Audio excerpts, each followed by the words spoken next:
Well, hey everyone. Yesterday we did a Facebook Live all about the Senate bill before it was even passed. Sutton Turner, our COO, spent the last several days studying and watching all of the senators on the floor, debating back and forth, and created an amazing update for us. But now it is, as of right now, it is 9:06 a.m. on Thursday.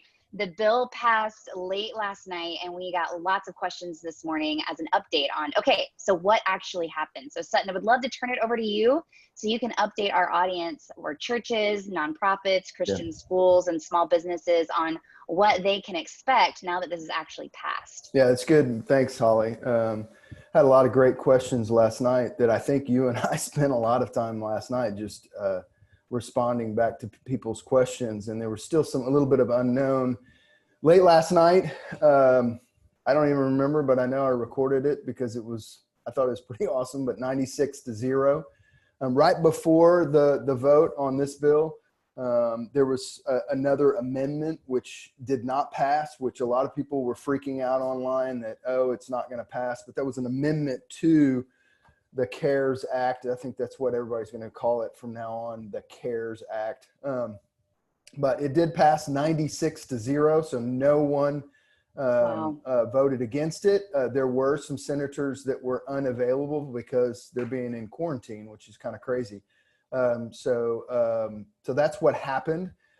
Pretty much everything that we had talked about yesterday held true. There's only a couple of things that I want to clarify. And I thought that because we went super long yesterday with a lot of detail, that maybe you and I could do a little bit of what does this mean, maybe answer some questions, and maybe you can think of some questions to ask and us to discuss on this video that maybe we didn't get to, that people said, well, and I know there was a couple of things that I did a poor job of communicating on. So if you can help me clarify that. Also, listen to anything that I don't clearly, I'm a former executive pastor, never preached. So I'm not great on communicating. And so if you can please try to help me, because my heart is to help all of the pastors that are out there. Sure. Let me share my slides again. These slides are up on our on Vanderbloemen website. Yep. Okay, so once again, we're talking about the CARES Act 2020. Again, real quick disclaimer, we are not politicians, attorneys, experts. We're just doing everything. I didn't even update this slide, but everything as of the 26th, the morning of the 26th, this thing just got approved.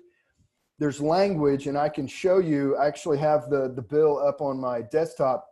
It's challenging to read because it's a bill of Congress and a legal instrument. So as a result, most of us that serve in a church or a nonprofit or a Christian school have a difficult time reading. So this is just our interpretation of payroll or paycheck protection program. Now, there should be a check mark in the Senate approval. So what we've got this morning, is Senate approval. So the next question should be, Sutton, when's the House going to get together? Okay, so what's interesting is the House is not currently in session. So the House, with all the House members, are spread across all of our United States. They're back in their districts right now. From my understanding and watching the news this morning, she is trying to gather, she being Nancy Pelosi, the Speaker of the House, is trying to bring this bill up on Thursday, sometime on Thursday, which is today. That would be great. From what I'm understanding, there's not going to be all the members back. So I think it might be an up or down vote, which would be amazing. So she's going to ask for unanimous consent. The ayes, and there'll be some people there that will say aye. There'll be hopefully nobody there that will say nay. And then she'll say it passed by unanimous consent. So that is, I'm sorry, I've got notification, and that was my mom. So I'm going to turn off notifications and call my mom back. Hey, hi, Mom. Hi, Mom. And we couldn't see it anyways, so you're good. Oh, good. So anyway, and so then it's going to go to the president's desk. Everybody wants to know the answer to when do we think we can apply for this payroll check, payroll replacement program. In my estimate, based on Steve Mnuchin's comments yesterday, he was standing next to the president. He was talking that he would like this to be stood up, this program to be stood up by a week from this upcoming Friday. Okay. A week from this upcoming Friday. And he wants us to be able to apply and to receive funds within a very, very short period of time, like a day or 2 days. Okay. Wow. Yeah. So this could be relief to churches, nonprofits, and Christian schools really, really fast. Again, remember this fourth thing here from our previous presentation. So after the president signs it, this is going to be administered by the Small Business Administration directly to our local banks. But there's going to need to be, the Small Business Administration is going to need to put out some clarification on a lot of different questions that we're all going to have. And they're going to start answering them and then start putting up frequently asked questions. And now they're not answering direct questions from us. They're going to be answering questions from the banks that we go to. Got it. You might go, if you're in Houston, Texas, like us, we're going to go to our local bank that we have our bank, that we have a banking relationship with. We're going to talk to the same person that we talk about on doing our checking account, whatnot. We're going to talk to that same person. We're going to say, we want to participate in this program. Then they're going to take our information and request funds from the Small Business Administration. A key component of this is our local banks are taking no risk by doing these loans. Okay. So that means that they're not looking at the local banks aren't, if we don't pay back the loan obligations in these loans, the local banks aren't taking the risk. The federal government is taking that risk. Therefore, wow, the speed of this should go very fast because the local banks aren't worried about our credit worthiness. If that makes sense. Yeah, okay? That makes total sense. Yep. All right, so who can participate? We hit this big time yesterday. All 501c3s, all of them. It clearly says that in the bill that was passed. All 501c3s. There's only a small caveat that if your 501c3 takes Medicaid or Medicare, you need to double check with your local bank because there's words in there, and I don't know of any 501c3s that do that. I don't know if those are certain types of nursing homes, or I don't know what those are, but there's a carve out there. So if you know that you get a check from the government every single month or however Medicare and Medicaid's paid, then you need to check into that because you might not qualify. But by and large, almost all of the churches that we know of, almost all of the nonprofits that we know of, almost all of the private Christian schools that have a 501c3 qualify, and all small businesses, whether you're a sole proprietor or an S Corp, you're going to qualify. That's awesome. Third thing, there is going to be confusion because the Small Business Administration, so this is a huge, huge funding, $2 trillion is coming out of the federal government, okay? 350 billion with a B, 350 billion with a B is funding this program. There's also a whole lot of other money that's going to the Small Business Administration to do other things. So there's a whole lot of other funding that's happening. You can participate in this payroll protection program and also participate in another small business loan. You're going to probably participate in unemployment with some people that have been laid off or whatever that case is. So there's a whole lot. So just because you're participating in this loan program doesn't mean that you can't participate in all the other loan programs, if that makes sense. Which is great news for so many people. Okay.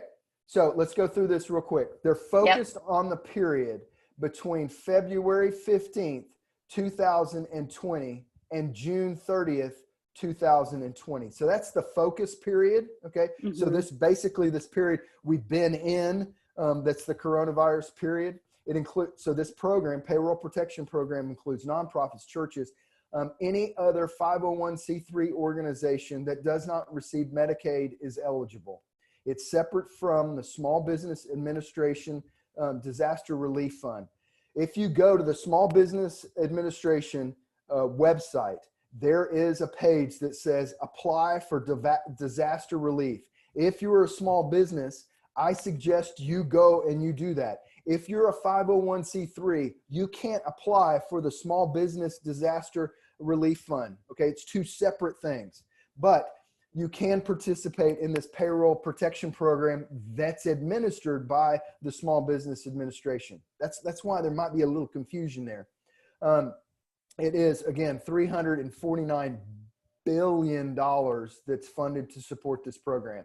Okay, Wow. But if you can imagine how many nonprofits there are, how many churches there are, how many Christian schools there are, and how many small businesses there are, there's basically 50% of our population is employed by a small business. And so if you can imagine, there's going to be a lot of people that are going to be applying for this, as well as our the Christian schools, the nonprofits, and the churches.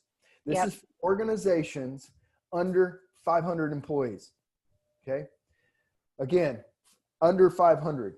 They have specific language in there that talks about 500 employees per site location. So if you're a mega church and you have 600 employees, but you have 3 locations, you have 3 campuses, whatever y'all call it, and you've got them spread out over those campuses, in my reading of this document that's approved, you can apply, because you're applying for, you've only got 400 at one location, you got 200 at another location, or 100 in another location. I can't do math. 100 in another location and 100 in another location. You got 600 total, but you don't have 500 at any one location. I believe by reading this that you can apply, and you should apply. Okay, because it's basically forgiving a loan that's going to be forgiven. We'll get to that, but you should apply. You should go through the hoops to apply. That's great. Okay. So you're saying, Sutton, so how is the loan calculated? Okay, so what is considered monies that I need to go through my profit and loss statement, and I need to calculate to determine the loan amount? Okay, that's a good question. It's all of your payroll costs, okay, and your payroll costs, and we're going to get to that in a minute, is how you calculate that. Okay, so let's just skip ahead, and I'm going to come back to this previous slide. Okay. So to determine the payroll, to determine your payroll costs, you're going to take all your salaries and wages. Okay, all of your salaries and wages. That's grossed up. So we got a lot of questions yesterday. Yes, that's grossed up. That includes all of your taxes, all of your vacation, any type of retirement that you've got in 403B, you've got match, all that stuff that's in that you call your payroll expense, include it. Okay. Okay. Now, if you have employees that their salary, not their total compensation, but their salary and wage, and I went back and looked at the bill, it says salary and wage of over $100,000. Those people are capped at 100. Again, if they make $110,000, you put in the equivalent on a monthly basis of just 100, not 110. So you've got to go through, and let's say you've got a church and you've got 2 or 3 pastors that make over $100,000. You need to do your calculation and change their salary amount in your spreadsheet to just 100. So if they're making 110, change it to 100, and then take that monthly amount.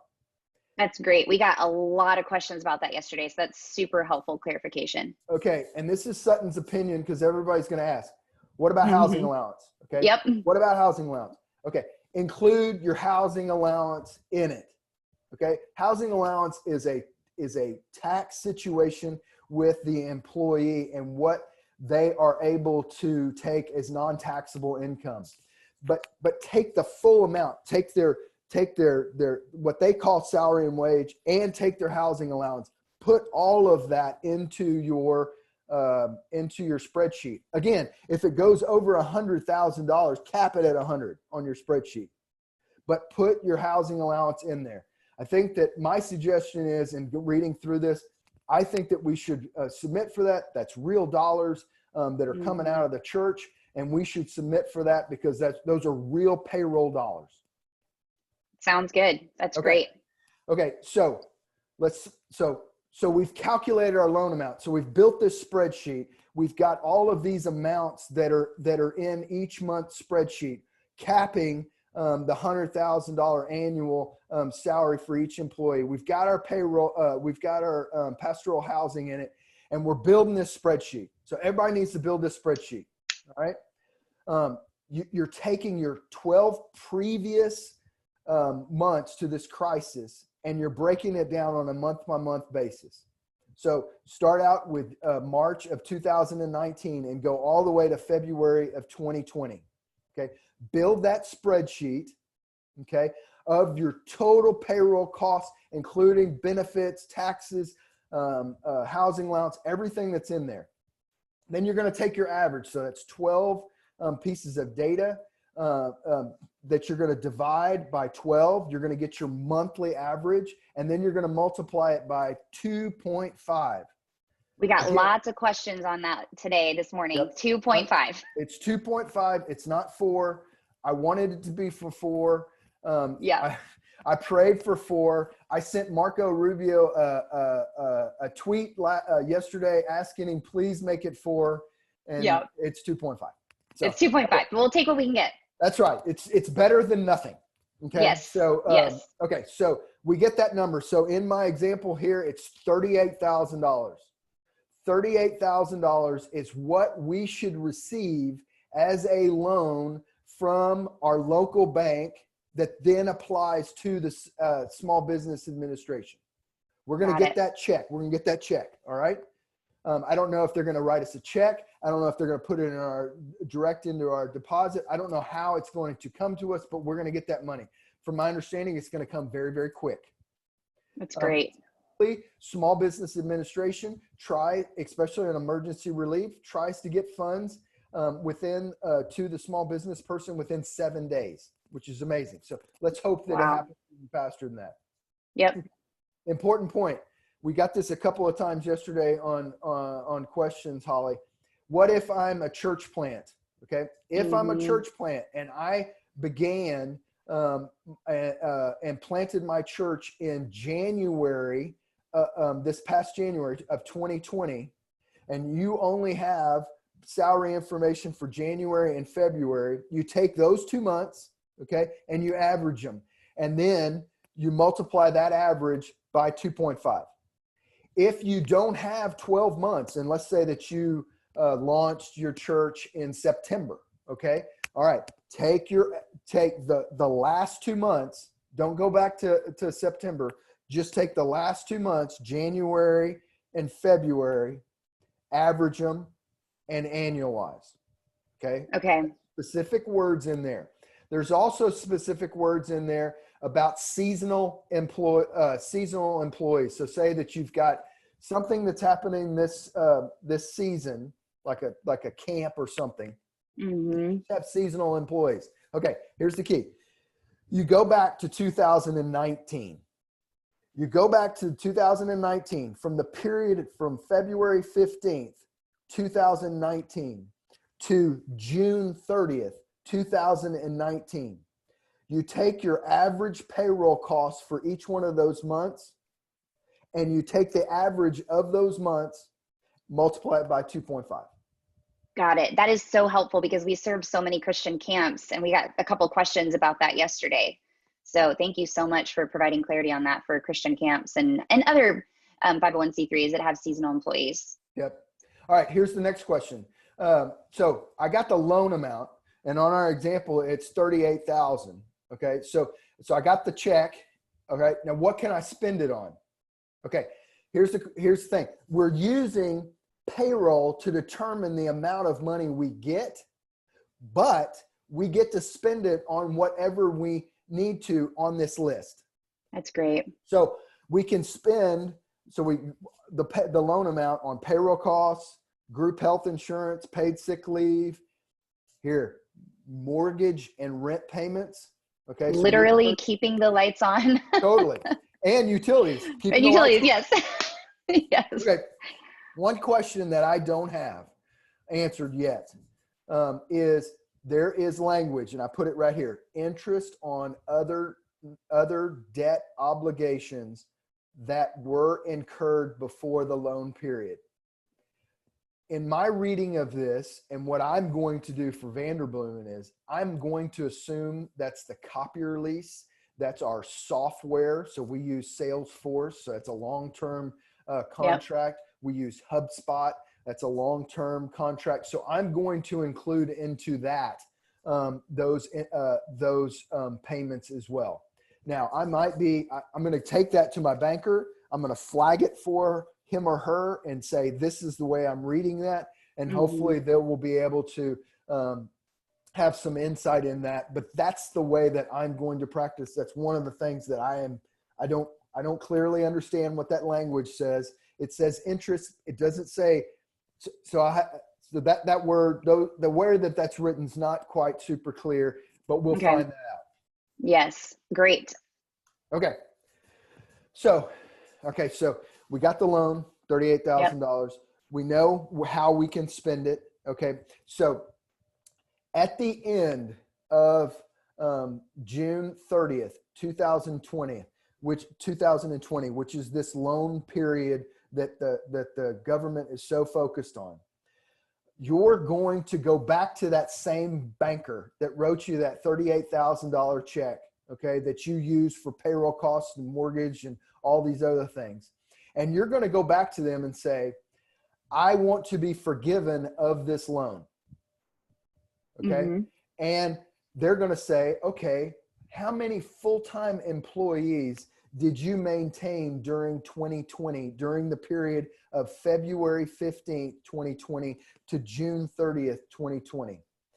And how does that compare to the exact same time in 2019? Because the federal government wants us to try to have as many employees in 2020 as we did in 2019. Yeah. So it's a simple calculation. They use a term called full-time employee equivalent. If you don't know what that means, ask your HR person, or the best way that I can describe it is a full-time employee that is 40 hours a week, okay, that's on salary. That is a one full-time employee equivalent. If you have a part-timer that's on, let's just say 15 hours or 12 and a half hours, and there's some specific language in that, you can have two part-timers together will make one full-time employee. So you might have, let's just say 8 part-timers that combined together, 8 part-timers combined together that would be equivalent of 4 full-time employee equivalents. So you got to figure out the math, okay? But when you do figure out the math, then you got to compare 2020 to 2019. In our example that we have right here, I have 18 full-time employees equivalents during 2020. I divide that number by 19 and I get, and you're covering it. Your little screen is covered. Oh, you can move my face. Yeah. I was like, Holly, will you move, Holly? I can't see. We have 94.7%. Okay. So what that means is you have 94.7% number of full-time employee equivalents in 2020 that you did in 2019. So why is that important, Sutton? Well, then that means that 94.7% of the $38,000 loan that you got from the federal government is now forgiven. It's incredible. Totally it really forgiven. is. We had a couple of comments yesterday, like, what is the catch here? Like, is this for real? Yeah. It really is incredible. Okay, so what does that mean? So, well, what about the remaining 5.3 that's not forgiven? Okay, so that turns into a loan that you're now going to have with the Small Business Administration. It's going to be over a 10-year period of time. You're not going to pay any fees on that loan. So that the local banker is not going to charge you a bunch of money that you don't have for this loan, and you're not going to have to make any payments on this loan during 2020. So all the way around to December 31st, 2020, you're not going to have to make any payments on the 5.3%. So you're saying there's zero interest on it? So the interest rate has not been determined. Okay. But if you look at everything else that's happening right now with interest rates, where the federal funds rate and all these types of things are basically close to zero, it's going to be extremely low. My expectation is it's going to be below 3%, but that's my estimate. So it's going to be super low. It's going to be cheaper than any loan that you can get from a normal bank. So normal bank might give you prime +2. It's definitely going to be so much cheaper than that. So it's not only is this free money, but it's a loan cheaper than you can get in any other way. Yeah. Yep. It's going to help so many organizations be able to float through this. Yep. All right. So the next one is, I got one more example. All right. Okay. So the next example is kind of the opposite scenario. 22 full-time employees during 2020. 22 full-time employees during 2020 divided by 20 full-time employees during 2019. Your number is 110%. So basically you have 10% more staff in 2020 than you did in 2019. So your loan is totally forgiven. Like, you do not have to pay this back. Wow. It's crazy. It's awesome. It is. It really is crazy. Okay. Let's go through a couple more details. So we don't make this too terribly long. That's a good point when you're just about to say, because we got a lot of questions yesterday about lenders specifically. So if you can speak to that. Yeah, this is just your local banker. Okay. Whoever's in your local town, and it could be somebody that's in your church or that serves with your nonprofit or sends kids to your Christian school. It's somebody that you already have a relationship with, that you can go and they will apply for these funds from the Small Business Administration. So you're not having to deal with the big government Small Business Administration directly. You're dealing with your local banker. Got it. Super helpful. And I say banker, it can be a credit union. There's a lot of lending institutions that will be able to participate. Again, after the president signs this, the Small Business Administration is going to put out a whole lot of instructions to these local banks and lending institutions. Yeah. Okay. But whoever you know that is a local banker, or whoever is doing your current checking account for your business or small business or Christian school, first go to them. You got a relationship with them. You already have a deposit account that they can put your $38,000, which is our example here for that loan, that they can put that money in. So it would actually probably make things a little bit easier and quicker if you did it that way. Absolutely. No loan payments under this program are due for the first year. No fees are included on the loan, which we said. Here we go.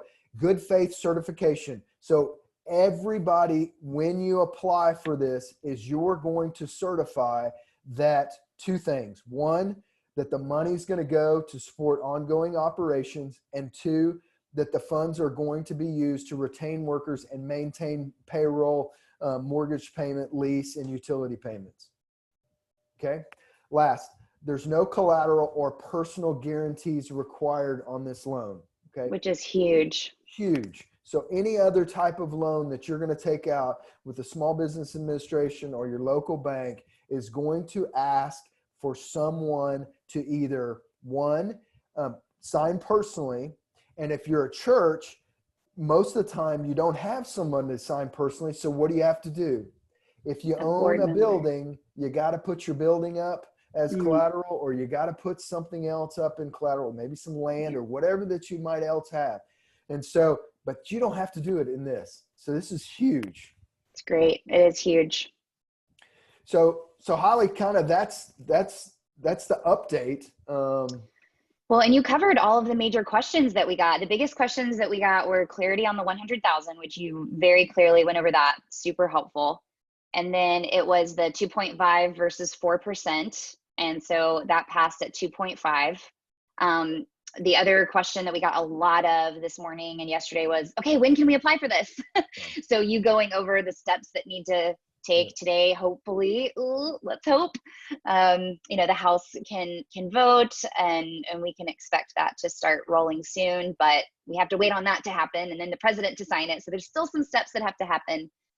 So, I mean, you really did cover all of the major questions that we got in the last 12 hours. So with that, Holly, if you're an executive pastor at a church, if you're an executive director at a nonprofit, if you're or you're a CFO of a nonprofit, or you're in a Christian school and you're a director of finance, or you're a financially gifted person in your organization, you're a CFO of your small business, get out your spreadsheets today. Start building these spreadsheets on your payroll costs. Start putting these things together. Start capping those people that make over $100,000 and work this spreadsheet out on the dollars. And I might also suggest, now that you know the 2.5 times this payroll amount, after you work that spreadsheet and you know how much the government's going to give you, and it might be, at the best case scenario, it's next Friday, but let's just say it's into the next week. Yeah. Then, as a steward of your organization, you need to figure out, okay, how can I maintain my current staff? And then, assuming these dollars come in, how else can we make it until we get on the other side and to get to May and get to June, to what things kind of get back in operation? If you're a church, you're saying when people start coming, when you're able to start having service again, and these types of things. So think through those things. Don't waste this next week. You have, literally you have a whole week to work on these spreadsheets, to ask questions, to get alignment with leadership, and then work on these financial plans for your organization on through to get to June 30th. Or when we all think that maybe we might be over this crisis and things get back to normal. So helpful, Sutton. Thank you for literally all of the hours and lack of sleep that you've gotten over the last several days to really help all of us understand this overwhelming 900-page bill. One question I did get, where are you looking, where can people find this bill? Yeah. And we can include that on the blog post recap, but where are you reading this? So we'll post it. It's if you go to C-SPAN, that's where I'm watching everything. And in C-SPAN, it actually lists the documents, and then there's a congress.gov, I think it is, but we'll post that to the blog that we'll put up, and then I'll tweet it and we'll communicate it out to where you can get your hands on the actual bill. Because as a steward of the organization, you don't need to just take my word for it, but you need to read it for yourself and do your homework as well. As I've said, I'm not an attorney or an expert in these areas. I just love the church, and I love Christian schools, and I love nonprofits, and I know what it likes to be in one of those organizations and lay folks off. And it's the worst the worst thing in the world. And I want to do everything we can at Vanderbloemen to try to help you avoid that, because we don't want that.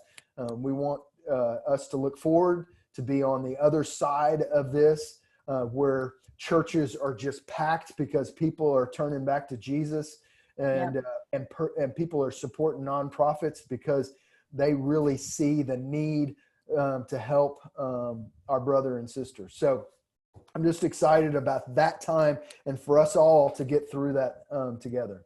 Absolutely. Well, thank you so much, Sutton. And we will post this on our Facebook and also on our blog to keep this updated all in one place. So thank you so much for all your hard work, Sutton. Thanks, Holly.